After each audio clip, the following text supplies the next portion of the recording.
It is one of the stars of one of the greatest muscle car rivalries of all time. And you know what? It started out as a freaking cat. This is the Chevrolet Camaro.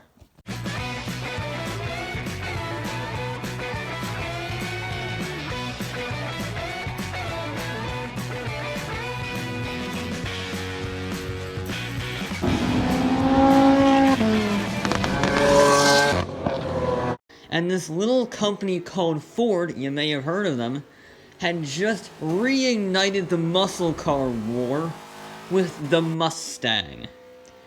And Chevy, who had been trying to beat Ford in sales in every category, was caught completely by surprise, and they needed a response. So, they started designing a response, and they called it the Panther. And on June 28th, the first ever conference call, we got records already here, fellas, was held between GM management and 14 news agencies across the nation. And they announced, the Panther is dead, long live the Camaro. And someone went, well, what the hell is a Camaro? And a GM official was quoted saying, a Camaro is a small, vicious animal that eats Mustangs. I love these guys already. And the first generation Camaro came out in 1967, and it had a pretty good selection of engines ranging from a 150 horsepower inline six-figure base model family transport to the brutal 6.5 liter 380 horsepower V8. And did I mention the looks were gorgeous? The thing looks fantastic in case you haven't noticed, and people began to take interest in the little Chevy. It served as the pace car for the Indy 500 in 1967, and they sold over 200,000 of them. But that wasn't enough, because Ford caught wind of the Camaro and upgraded the Mustang accordingly. So it had a bigger engine, and it had a better styling, and Mustang won the year with more sales. So good try, GM. Maybe next time. But on the racetrack, things went a little bit differently. You see, in order to go racing in the Trans Am series, where Mustangs, AMCs, Pontiacs, Chevrolets were all facing off against one another, they had to make a road legal version called the Z28. This was a track-ready weapon. It had upgraded suspension, power disc brakes, and was quoted by GM officials as the closest thing to a race car you could buy on the road. In fact, it wasn't even advertised in sales brochures. You had to know a guy in order to get it. And it featured a 290 horsepower V8. Except it wasn't 290 horsepower, that was a lie, in order to scam the insurance companies. It actually had 400 horsepower. And you know what? It worked. It won both the 1968 and 1969 Trans Am championships against the likes of the Mustang Boss 302, the AMC AMX, the Pontiac Firebird. It beat out a lot of them. And they did that with a very unique way. You see, in order to save weight, they dipped the car in acid. So the panels were so thin that if you leaned on them, they would actually bend. So there's that. And you know what? It wasn't even the craziest first-gen Camaro. Because there was a dealership with an owner called Don Yanko. And Yanko read the rules that said GM cannot allow any road car to have a displacement more than 6.6 liters. And he looked at those rules and said, well, that's stupid. Why would I want that? We have a 7-liter engine right here. And they're like, no, you can't use it. That's only for racing. So he found a workaround. Call it the Central Office Production Orders, or COPO. Now, this is a custom ordering system for certain GM dealerships where you can get a limited quantity of any vehicles, any specifications of any kind. So it was basically a blank slate to do your business, really.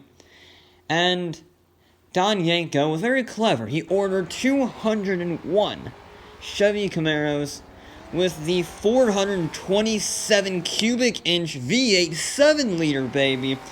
And this thing can make anywhere from 430 horsepower to 500 horsepower in 1967 without a turbocharger in sight, with just some stock factory engine tuning. And since there's only 200 of them in the world, they're pretty rare and valued at approximately 250 grand.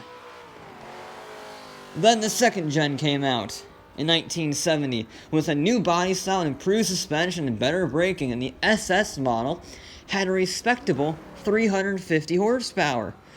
Unfortunately, this was the 70s, and there was a thing called an oil crisis.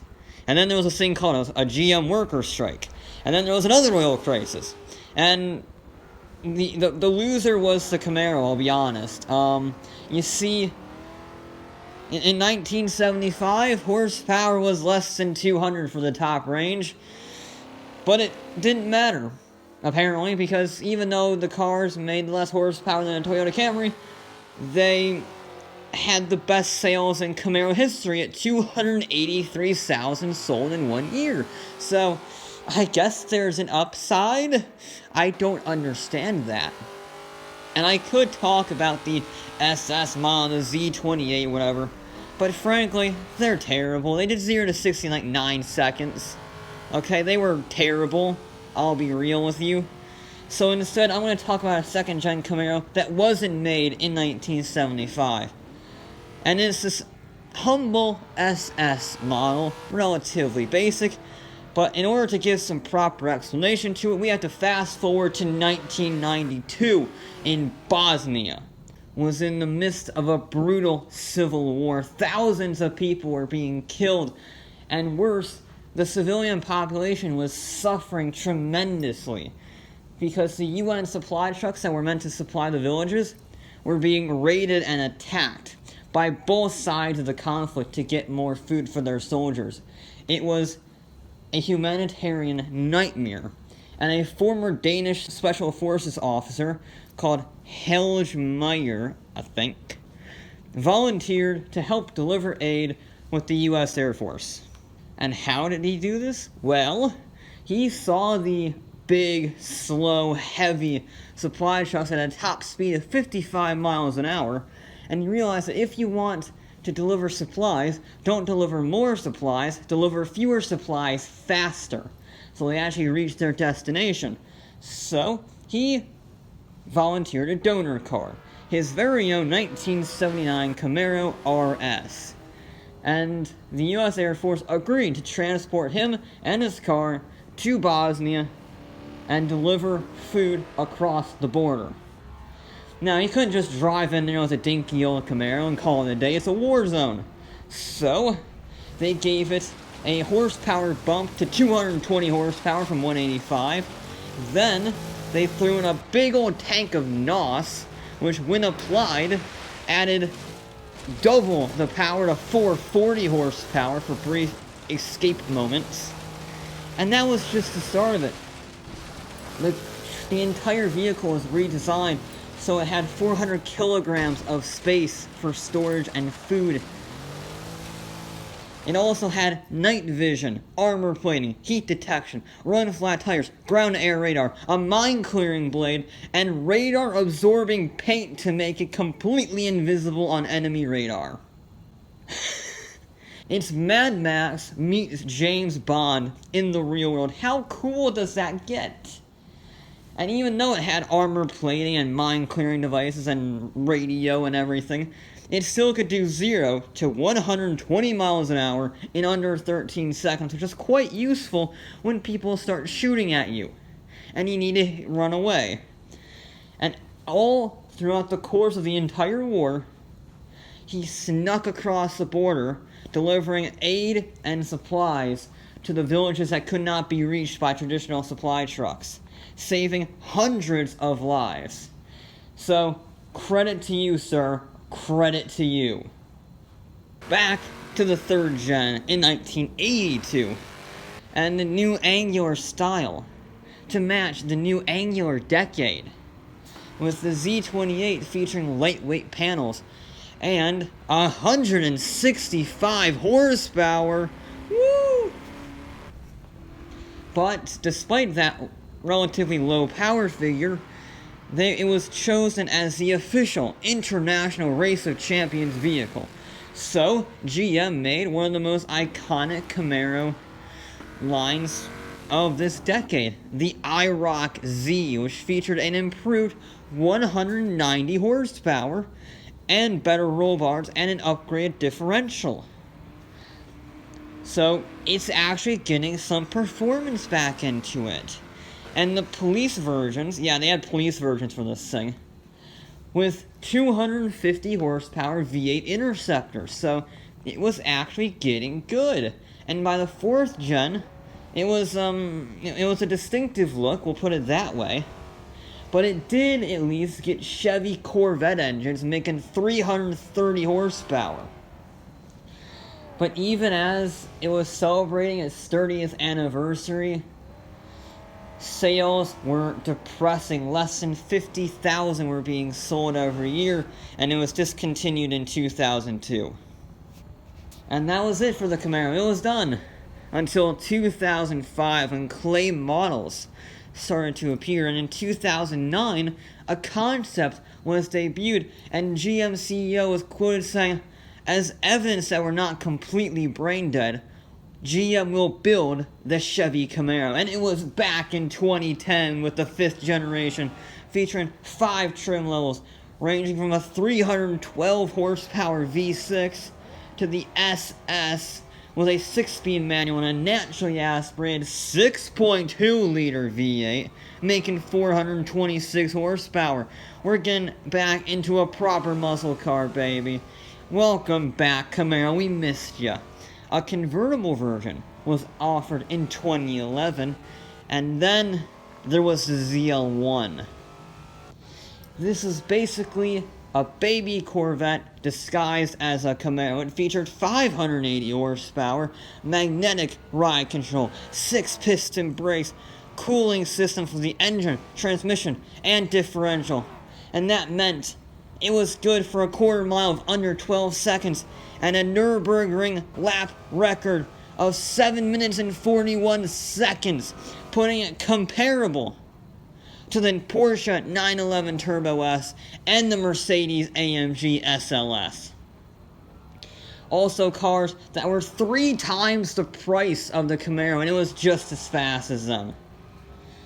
Which moves us on to the 6th generation, which looks fairly similar to the 5th gen, but it's 200 pounds lighter, and it features a new 1LT package for the base model SS and V6 trim packages, with functional aero, bigger tires, better cooling, and upgraded suspension. And the ZL1 got a boost as well, with fully functional aerodynamics, but wider fenders to fit the bigger tires, magnetic ride suspension, carbon fiber, and a 650 horsepower Corvette engine.